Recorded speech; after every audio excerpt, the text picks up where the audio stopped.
হরে কৃষ্ণ বন্ধুরা, রাধে রাধে। তো বন্ধুরা, আমি আজকে চলে আসছি তোমাদের সাথে ছোট্ট একটা মিনি ব্লগ নিয়ে। তো এটা আজকে দেখাচ্ছি যজ্ঞের ভিডিও। তো কিসের যজ্ঞ সবটাই তোমাদের সাথে শেয়ার করব, তার জন্য ভিডিওটার সঙ্গে তোমাদের থাকতে হবে অবশ্যই। আর হ্যাঁ, নতুন যদি কোনো বন্ধু আমার এই ভিডিওটা এখন দেখছো, তাহলে অবশ্যই চ্যানেলটা সাবস্ক্রাইব করে আমাদের পাশেই থাকো। কারণ নিত্য নতুন ভিডিও দেখতে হলে অবশ্যই সাবস্ক্রাইব করে পাশে থাকতে হবে।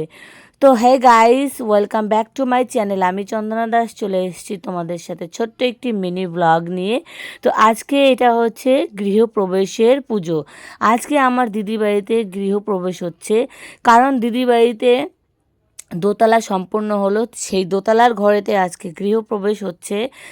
তো এই গৃহপ্রবেশে কি কি পুজো হচ্ছে তোমাদের সাথে সবটাই শেয়ার করব। এখানে পুজো হচ্ছে বাস্তু পূজা, আর হচ্ছে নারায়ণ পূজা, আর ঘরের যজ্ঞ। তো এই তিনটে পূজা সম্পূর্ণ হচ্ছে, কারণ দুটো পুরোহিত দিয়ে, কারণ এই তিনটে পূজা একটা পুরোহিত করতে পারবে না, তো সেই কারণে দুটো পুরোহিত নেওয়া হয়েছে, যাতে পুজোটা তাড়াতাড়ি খুব সুন্দরভাবে হয়। তো এখানে সবাই আমাদের পরিবারের লোক চলে এসছে, তো এখানে আমিও চলে আসছি, তোমরা দেখতেই পারছো। তো তার জন্য যজ্ঞেতে আমরা বসে পড়েছি। তো সবাই মিলে এখন আমরা যজ্ঞ করছি। যজ্ঞ করার পরে এখন আমি দেখো যজ্ঞটা কত সুন্দর হচ্ছে, আর কত সুন্দর জিনিসটা হচ্ছে। তো তোমরা কে কে এইভাবে পুজো করছো অবশ্যই কমেন্টে জানাও। আর হ্যাঁ, তোমরা কে কোথা থেকে আমার ভিডিওগুলো দেখছো সেটা কিন্তু কমেন্টে জানাতে একদমই ভুলবে না, কারণ তোমাদের কমেন্টগুলো পড়তে আমার ভীষণ ভালো লাগে। তো তাড়াতাড়ি আমরা একটু সাথে অঞ্জলি দিয়ে নিলাম। তো পুজো এখন সম্পূর্ণ শেষের দিকে হয়ে গেছে। তো দেখো, ভিডিওটা এতক্ষণ সঙ্গে থাকার জন্য তোমাদের অসংখ্য ধন্যবাদ। আর হ্যাঁ, এই যে দেখছো, এটা হচ্ছে আজকে এই মন্দিরটা আমার দিদি পছন্দ করে নিয়ে আসছে। এই মন্দিরটাও আজকে উদ্বোধন করা হলো, কারণ এই মন্দিরটা দেখো দিদির খুবই পছন্দের একটা মন্দির। এটা হচ্ছে মার্বেলের মন্দির। তোমরাও যদি চাও এইভাবে মার্বেলের মন্দির নিয়ে এসে পুজো করতে পারো।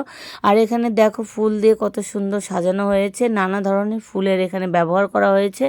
আর দেখো এখানে আমাদের দিদির ছোট্ট পুচো সোনা, দেখো গোপাল সোনা কত সুন্দর সাজানো হয়েছে। দেখো কত সুন্দর লাগছে দেখতে, কত মিষ্টি লাগছে। তোমরাও এইভাবে সাজিয়ে রেখো, অবশ্যই ভালো লাগবে তোমাদেরও। তো বন্ধুরা, এতক্ষণ ভিডিওটার সঙ্গে থাকার জন্য তোমাদেরকে অসংখ্য অসংখ্য ধন্যবাদ। এত সুন্দর সাজানো হয়েছে যেন চোখই ফিরানো যাচ্ছে না, দেখতে কতটা সুন্দর লাগছে। দেখো নানা ধরনের ফুল দিয়ে এখানে সাজানো হয়েছে, তাই দেখতে কতটা সুন্দর আর অপূর্ব লাগছে। তো বন্ধুরা, ভিডিওটা কেমন লাগলো অবশ্যই তোমরা কমেন্টে জানিয়ে দিও। আর হ্যাঁ, এই যে কিছুটা ফটো আমরা আমাদের পরিবারে দিয়ে দিলাম, সেটাও তোমাদের সাথে শেয়ার করলাম। তো বন্ধুরা, তোমরা ভালো থাকো, সুস্থ থাকো। দেখা হচ্ছে নেক্সট কোনো ভিডিওতে। ততক্ষণ সবাইকে টাটা, বাই বাই।